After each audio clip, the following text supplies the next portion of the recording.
저와 여러분이 오늘 나눠서 읽을까요? 제가 한 절 먼저 읽겠습니다. 그들이 가버나움에 들어가니라. 예수께서 곧 안식일에 회당에 들어가 가르치심에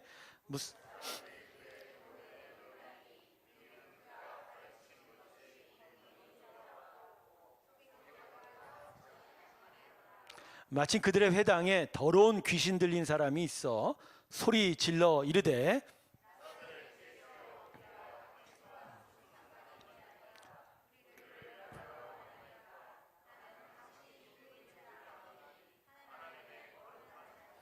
예수께서 꾸짖어 이르시되 잠잠하고 그 사람에게서 나오라 하시니 더러운 귀신이 그 사람에게 다 놀라 서로 물어 이르되 이는 어찌미냐 권위 있는 새 교훈이로다. 더러운 귀신들에게 명한즉 순종하는도다 하더라. 예수의 소문이 곧 온 갈릴리 사방에 퍼지더라. 할렐루야. 아멘. 자, 마가복음 1장이죠. 예수님의 처음 사역 때의 그 시작의 모습을 기록하고 있습니다. 예수님이 태어난 곳은 어디죠? 베들레헴이죠. 예루살렘 남쪽에 있는 베들레헴. 근데 원래 그가 살던 곳은 저 북부 갈릴리 지방의 나사렛이셨습니다. 나사렛은 그의 아버지 부친 요셉의 삶의 터전이었습니다. 아구스토라고 하는, 성경 그렇게 얘기하지만 아우구스트 카이사르가 로마 제국 황제가 호족조사 하라고 얘기해서 어쩔 수 없이 요셉이 마리아를 데리고 베들레헴으로 갈 수밖에 없고, 유다 지파였기 때문에 거기서 때마침 산딸이 돼서 태어나게 된 게 바로 예수님의 베들레헴 탄생인 거죠. 그렇지만 예수님의 모든 인생, 공생의 30살 전에까지의 인생은 나사렛에서 진행이 됐습니다. 하지만 나사렛 사람들은 예수님을 메시아로 그렇게 인정하려고 들지 않았어요. 갑자기 요셉 아버지 일이어서 목수를 하던 그 젊은이가 갑자기 선지자처럼 나타나서 막 하나님 나라를 선포하고 복음을 선포한다는 게 그들이 받아들일 수가 없었던 것이죠. 그래서 예수님의 갈릴리 공생의 사역의 근거지는 가버나움이 됩니다.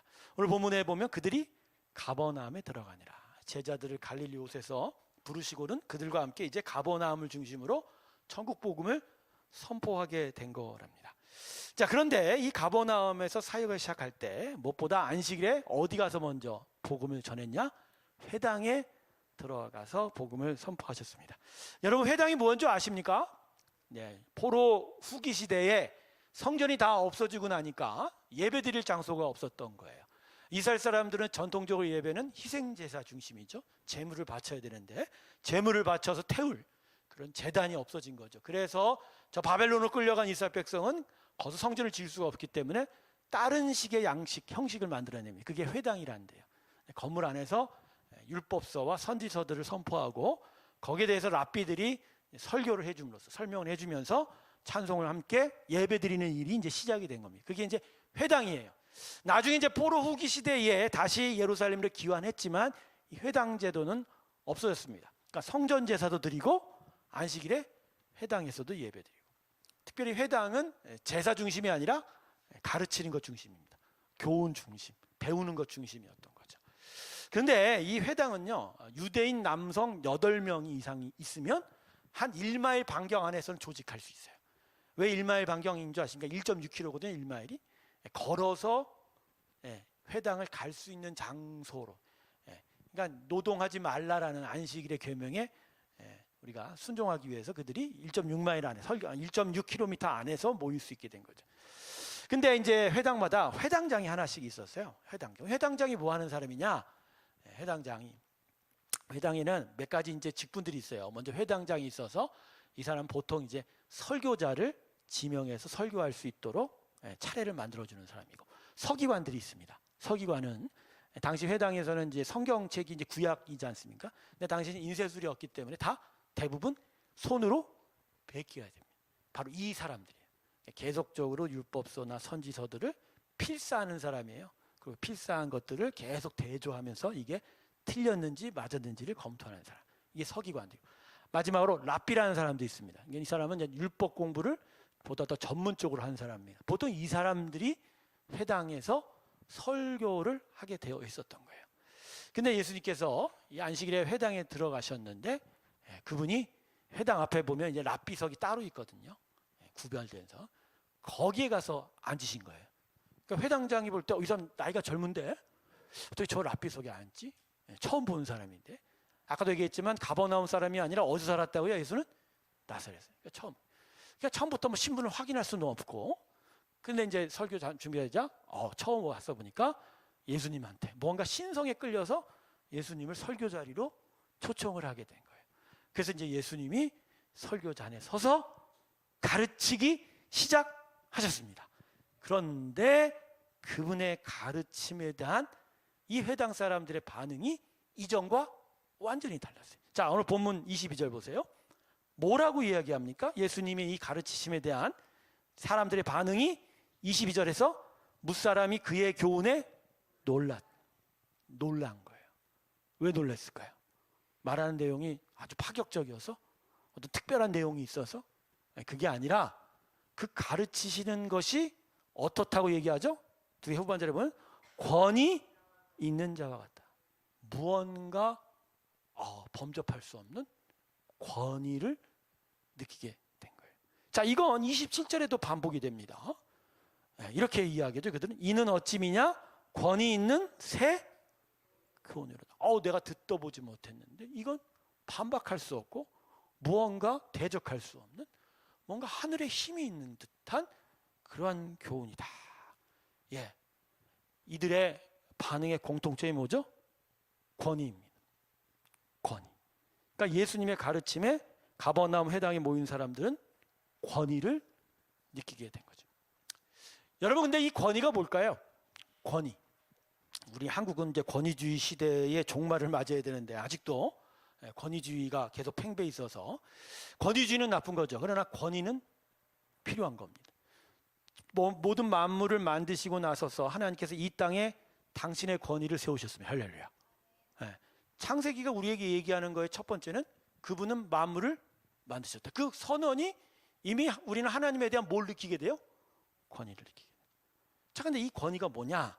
여러분, 여기 권위에 해당하는 헬라어는 에쿠시아라는 단어예요. 에쿠시아. 이 단어는 좀 배워두시는 게 좋아요. 근데 이게 두 단어의 합성어입니다. 앞에 에크라는 단어가 있어요.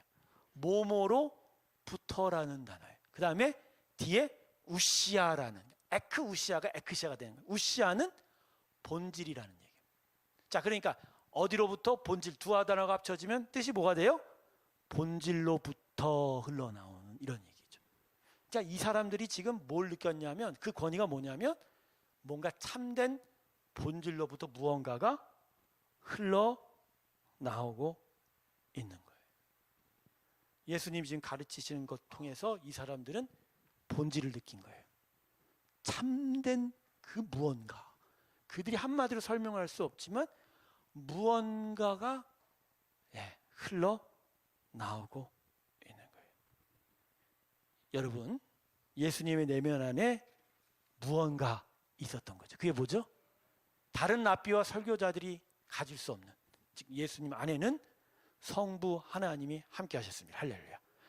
그러니까 성부 하나님이 동행하다의 차원이 아니에요. 그분 자체가 하나님입니다. 하나님이에요. 삼위일체 하나님은 한 몸으로 계세요. 성부 하나님, 성자 하나님, 성령. 성자 하나님이신 메시아 예수님에게 그 안에 당연히 한 몸 되어 누가 계시는 거예요? 하나님. 그러니까 그의 가르침은 그냥 하나님 거예요. 하나님의 날 것이에요.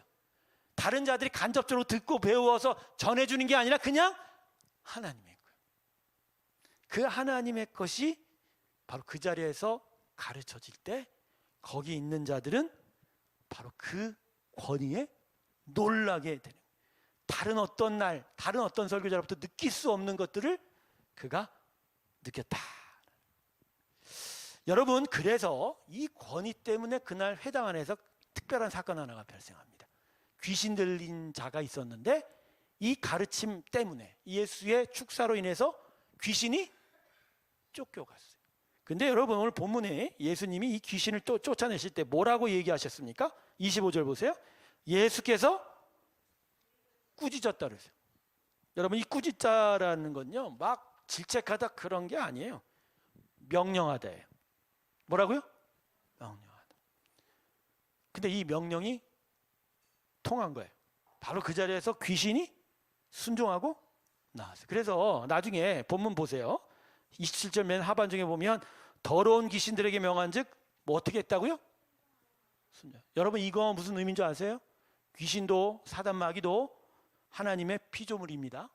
타락해서 말이지, 피조물이기에 창조주인 하나님의 권위를 대적할 수 있어요, 없어요? 못해요. 그 권위 앞에 쪽소리도 못하는 거예요. 어떤 발악도 못하는 거예요.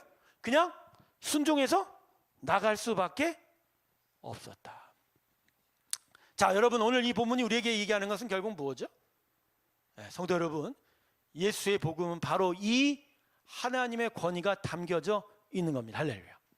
예, 마가복음은 1장부터 예수의 복음은 사람의 얘기가 아니라고 얘기하는 거예요.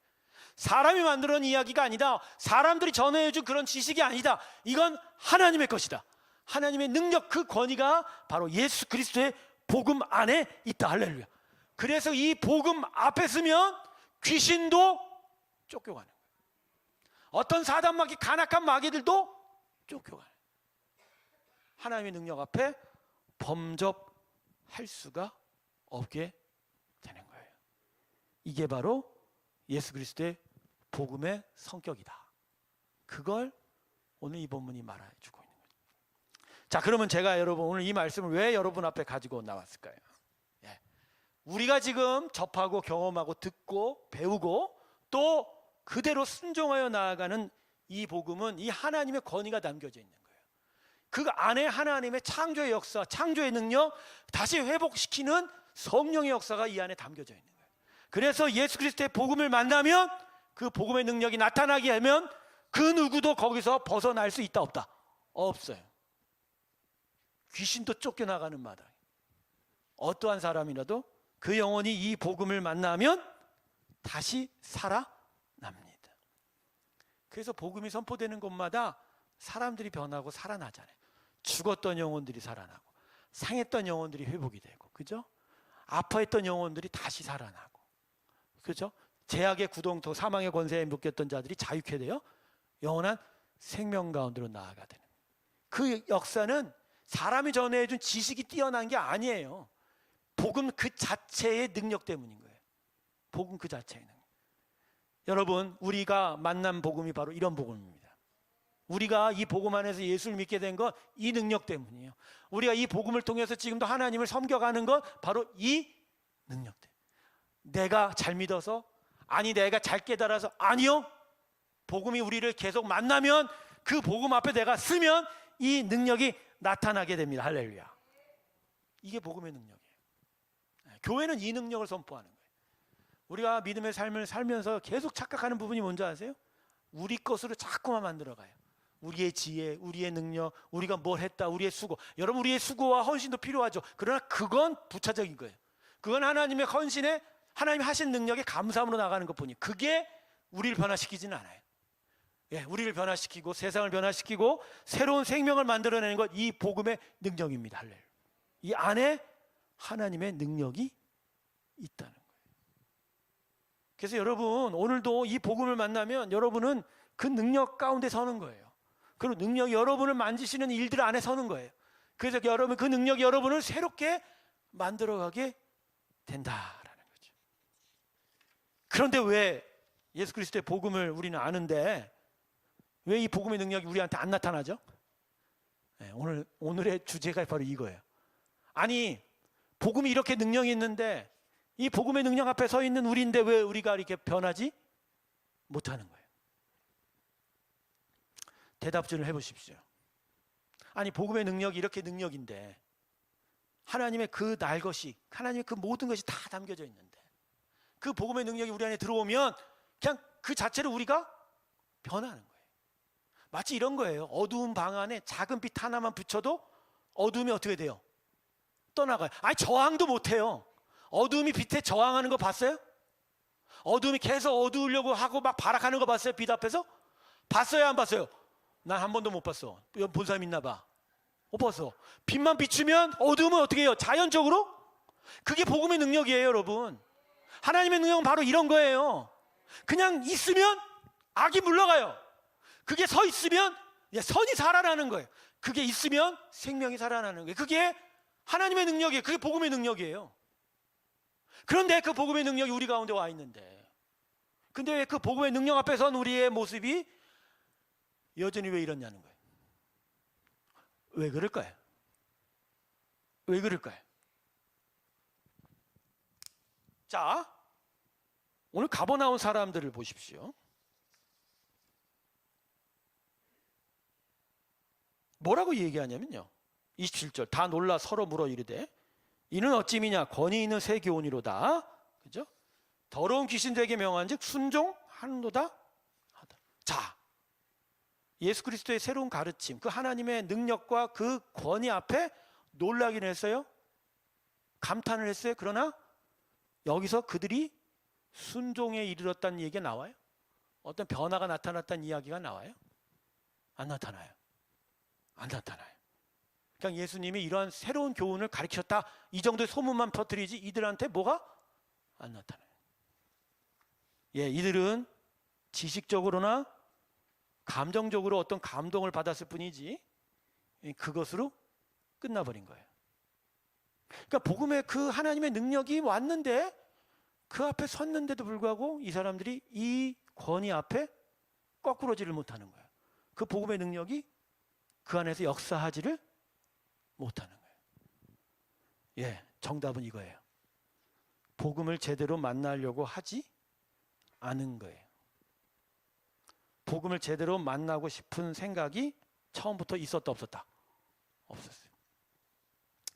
여러분, 하나님은 우리 안에서 강제로 역사하는 분 아닙니다. 그분은 강제로 안 하세요. 그분은 지금이라도 강제로 하시면요, 온 인류를 한 시간에 한 마음이 다 변하게 하실 수 있어요. 그러나 사람 안에 하나님 만들어 두신 게 있어요. 자유의지예요.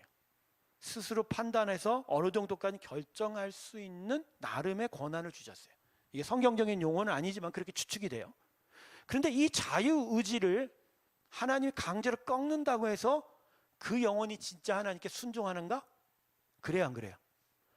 아무리 매를 때리고 윽박질러도 자기의 생각이 다르면 그 마음과 생각에서는 다른 얘기를 할 수 있지요. 강제로 될 수 없는 게 사람 마음인 거죠. 하나님이 들어와서 강제로 하실 수는 있어도 그게 결코 아담의 첫 타락을 뒤집을 수가 없는 거예요. 그래서 하나님은 우리 안에 어떻게든지 인격적으로 대하십니다. 설득을 하십니다. 권면을 하십니다. 때로는 어마무시한 일도 보여주시지만 그걸 통해서 스스로가 어떻게 하라? 생각하고 자기 마음을 돌이키기를 바라는. 물론 복음의 능력이 들어와 그 돌이키는 순간에 막 무지막지한 감동을 허락하세요. 그래서 진짜 이게 하나님의 것이라고 믿을 수 있도록 도와주세요. 그러나 그 마음이 결정은 누구한테 달렸다? 하나님이 하는 게 아니라 누가 해요? 사람이 하는. 그래서 하나님의 복음의 능력이 우리 안에 들어올 때 계속 설득하고 계속 권면하지만 그러나 우리가 거기에 설득되기를 기다리시는 거예요. 그런데 왜 복음의 능력이 우리 안에 들어와? 우리가 그 복음의 능력답게 변하지 못하냐? 결국 답은 하나지. 우리가 변하고 싶은 마음이 별로 없는 거예요. 별로 없는 거예요. 그래서 그 복음이 가르치고 그 복음이 말하는 교훈 앞에서 마음이 어떻게 돼요? 돌아서 있는 거예요. 그래서 그 복음의 능력, 그 하나님의 것이 계속 우리를 향하여 힘을 발휘하도 우리는 그 힘을 어떻게 해요? 튕겨내는 거예요. 여러분, 하나님이 계속 우리를 은혜의 눈빛으로 봐도요, 그 은혜의 눈빛을 우리가 어떻게 하면 못 받는 줄 아세요? 등 돌아 서 있으면 못 받아요. 부부간에 제일 나쁜 게 그거라면요, 대화하다가 고개 들려서 뒤돌아 서 있으면, 그래서 상대방이 배우자가 내 얼굴에 대고 하지 못하고 어디다 얘기해요? 뒤통수에. 결국 이건 뭐죠? 나 안 듣겠어. 나 관심 없어. 자, 그러면 아무리 사랑하는 눈빛, 아무리 수많은 은혜의 눈빛을 봐도 그게 그 사람에게 들어가야 안 들어가요? 성도 여러분, 우리가 하나님의 은혜와 복음의 능력 앞에 서 있는 자세가 똑바로 그분의 은혜의 눈을 바라보며 그분께서 무엇을 얘기하십니까? 듣고 그것이 내 안에 이루어지기를 바라는 마음으로 서 있지 못하다는 거예요. 어떻게 서 있어요?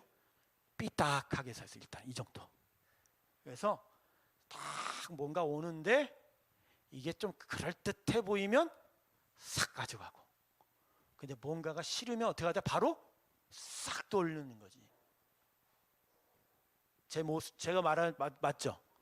삐딱하게 서 있는 거야. 그래서 100% 다 받을 생각이 아니라 어떻게 하고 있다고요? 받다가 괜찮으면 이렇게 돌리고, 아니면 자, 저처럼 해보실래요? 이렇게 다 있어갖고. 웃지 마세요. 여러분, 우리가 다 그러고 있어요. 우리 이러고 있는 것 같죠? 아, 이러고 있다니까. 여러분, 여기서 설교해 보세요. 이 설교도요, 여러분 이러고 듣고 있어요. 이러고 듣고 있어요. 어떤 분은 아예 돌아서서 듣고 있어요. 그래서 가끔 저는 그런 생각 해본 적이 있어요. 아, 나도 뒤돌아서서 설교를 해버릴까? 그럼 여러분 어떨까? 어떨까 말입니다. 여러분, 아무리 하나님 주고자 해도 뒤돌아서 있으면, 삐딱하게 서 있으면 그게 들어올 수 없는. 그렇다고 강제로 할 수 없잖아요.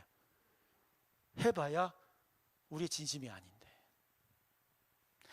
복음의 능력 앞에서 우리가 변하지 못하고 그 복음의 능력이 우리 안에 들어오지 못하는 건 이거예요. 우리가 그 앞에 제대로 서 있지 못하는 거예요. 우리가 그걸 다 받아들이기를 별로 원하지 않는 거예요. 그저 그냥 그 앞에 이렇게 서 있어서 삐딱하게 무언가는 얻고 싶고 무언가는 별로. 그러니 그 복음이 하나님의 능력 그 자체여도 그것이 내 인생에 들어와 무언가 하려고 해도 완전하게 일하지 못한다는 거죠. 우리의 신앙의 문제가 하나님 때문입니까? 하나님의 능력이 없어서? 가끔 성경을 읽고 이런 설교를 듣을 때마다 우리 마음 한구석에 의심이 하는 게 있어요. 진짜 하나님 능력이 있을까? 진짜 복음이 능력일까? 오늘 본문에 귀신이 쫓겨나가는 것을 봐요. 그러면서 본문에서는 그런 일이 있는데 진짜 내 삶에 귀신이 쫓겨나가요? 귀신이 쫓겨나가는 거야? 아픈 자가 고침을 받는 거야? 끊어진 것들이 이어지는 거예요? 좋아. 사막에 강물이 흐르는 거예요? 광야에 길이 나는 거예요? 이게 과연 있을 수 있을까? 의심하는 거죠. 그럴 수 있을까? 의심하는 거예요. 그러면서 그 의심 앞에서 우리는 온전히 하나님의 것을 바라지 못하는 거예요. 사랑하는 성도 여러분, 하나님의 것이 잘못된 게 아니에요. 하나님은 진짜 하나님이십니다. 더 이상 다른 말을 할 수가 없어요. 그 어떤 말을 붙이는 것조차가 의미가 없어요. 하나님은 하나님이세요. 그분은 정말 하나님이세요. 그분은 우리를 너무 사랑하세요. 그분의 모든 능력으로 우리와 함께하고 계시기를 원하세요. 문제는 우리예요. 그분 앞에 우리가 어떻게 서 있느냐는 거예요. 어떤 자세로, 어떤 모습으로. 그래서 그분의 은혜가 내 가운데 어떻게 임하기를 원하는지 말입니다. 제가 1996년 부활절 다음 날 예수를 만났어요. 그 전까지 제 하나님께 대한 자세는 삐딱함이었어요. 섬기는 교회 목사님이 목사가 되라고 신학교를 가라고 권면한 지가 한 8개월째였었어요. 근데 그 말이 왠지 싫은 거예요. 왠지 그렇게 되면 내가 힘들 것 같고 고통스러울 것 같고 불편하게 살 것 같아. 내 삶이 너무나 불편할 것 같아. 그래서 그 목사님과 그 신앙 자체는 싫지는 않은데 그게 내 안에 들어오는 걸 내가 어느 정도는 거부하고 있었어요. 딱 이 모습이었어요. 절반만. 딱 삐딱하게 서 있었어요. 근데 그 하나님의 인도하심에 내가 계속 삐딱하게 서 있어 보니까 내 삶에 내 마음이 점점 어려워지고 강팍하기 시작했어요. 나중에 정말 마음이 정말 어려운 상황이 일어났는데 그때 96년 그 고난 주간 때 계속 너무나 힘들더라고요. 나중에 그 고난주간대 설복이 되는데 제 마음 안에 그 마음이 생긴 거예요. 아, 하나님의 은혜 앞에 내가 이젠 서야겠구나. 신학교를 가던 뭘 하던 말이야. 그리고 고통스러운 고난주간과 부활주를 지난 그 다음 날 아내는 일찍 출근을 하고 전 혼자 방 안에 갇혀서, 그때 제가 폐인됐다고 그랬잖아요. 있는데 기타를 치면서 그냥 울었어요. 하나님, 그때 진짜 하나님을 향해서 180도 손발 다 벌리면서 저한테 들어와 주십시오 라고 했었는가 봐요. 근데 그 복음의 능력이 들어오자 내가 이미 저항선이 풀렸으니 그분이 하고 싶은 능력을 이루어 가셨습니다. 근데 그날 변한 게 저의 이 모습인 거예요. 그냥 싫은 게 아니고 가기 싫은 게 아니에요. 그냥 그분이 인도하면 가는 거고 그 목적지가 내 목적지가 되어버리더라고요. 완전히 달라졌어요.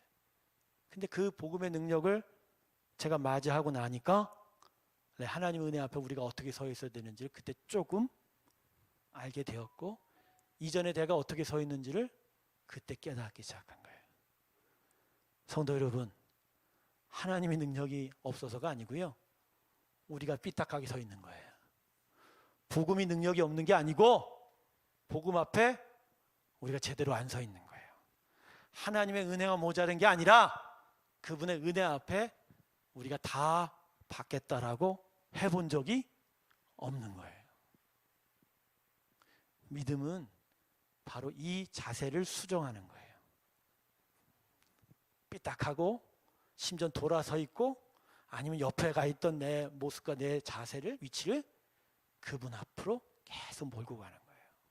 그래서 그분 앞에 하나님 그 은혜, 그 능력으로 하시옵소서. 그것대로, 그 능력대로 내가 변화되어 가는 겁니다. 할렐루야. 근데요, 생각하면요, 하나님이 별다른 거 우리 안에서 안 해요. 아니, 갑자기 뭐 선교사를 보내겠어요? 우리 안에 그러세요? 아니, 갑자기 안 되는 인간을 뭐 목사를 시키겠어요? 그 목사 아무나 하는 거 아닙니다. 아니, 목사가 잘났다는 게 아니라 그거 아무렇게나 오늘 내가 목사하겠다고 되는 거예요? 아, 선교사가 내가 오늘 회에 나가겠다 되는 거예요? 아니, 그분이 하는 건 그 하나님의 은혜 앞에 은혜의 그 모든 것을 받는 자녀가 되기를 바라는 뿐이에요. 그래서 진짜 아버지 하나님으로부터 모든 것을 다 받기를 원하는, 그래서 그것을 받아내고 그것과 함께 살아가기를 원하는, 어떻게 보면 이 세상에 세상 것에 대해서 탐욕을 가지고 정말 많은 것들을 무여 있었던 우리한테는 그게 불편함이지만, 실제로 하나님이 우리 안에서 하시는 건 어려운 게 아니에요. 그분은 진짜 자신의 모든 것들을 우리에게 주시고자 우리를 자녀 만들어 가실 뿐인 거예요. 근데 왜 우리는 뭐가시 두렵고 불편하길래 그분의 은혜 앞에 서 있기를 왜 이렇게 힘들어하냔 말이에요. 여러분, 복음은 능력입니다. 하나님의 그 은혜 앞에서 그 어떤 것도 거의 반항할 수 없어요. 그분의 능력이 한번 발하면 모든 것들이, 악들이 무너질 것이고 하나님의 의와 선은 살아날 것입니다. 생명이 역사할 줄로 믿습니다. 그 앞에 서세요. 그리고 바로 바라보세요. 그리고 그 은혜가 내 안에 들어와 역사하기를 바라십시오. 하나님, 다른 것을 하는 게 아니라 여러분의 인생과 영혼에 생명을 심기를 원하십니다. 할렐루야. 그 생명을 살아가는 것에 반대되는 것들을 꺾어 나가시는 거예요. 더더욱 생명 살아가려고 더 많은 것들을 여러분 안에서 세우게 될 줄로 믿습니다. 오늘 그거 놓고 기도합시다. 다른 게 누가 아니에요. 저는 우리 새롬교회 성도들한테 뭐 지켜라, 뭐 해라 이런 얘기 별로 안 합니다. 그거 뭔 소용이 있어. 중요한 건 그분의 은혜가, 그분의 능력이 우리를 그냥 그 능력 자체로 변할 수 있는, 우리는 과연 그분 앞에 어떻게 서 있느냐가 중요한 거라는 거죠. 오늘 기도하실 때 내가 지금 삐딱하게 서 있는지, 아니면 완전히 돌아서 있는 건지, 아니면 저 멀리서 그냥 저 산 넘어 바라보듯이 보고 있는 건지, 그걸 분별하면서 하나님, 내가 하나님을 향해 내 마음을 온전히 드릴 수 있도록 그렇게 내 마음을 붙들어 주십시오.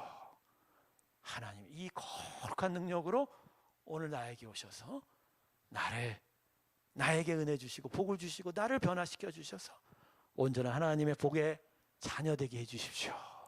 이 기도가 오늘 우리에게 있길 주님의 이름으로 축원합니다. 우리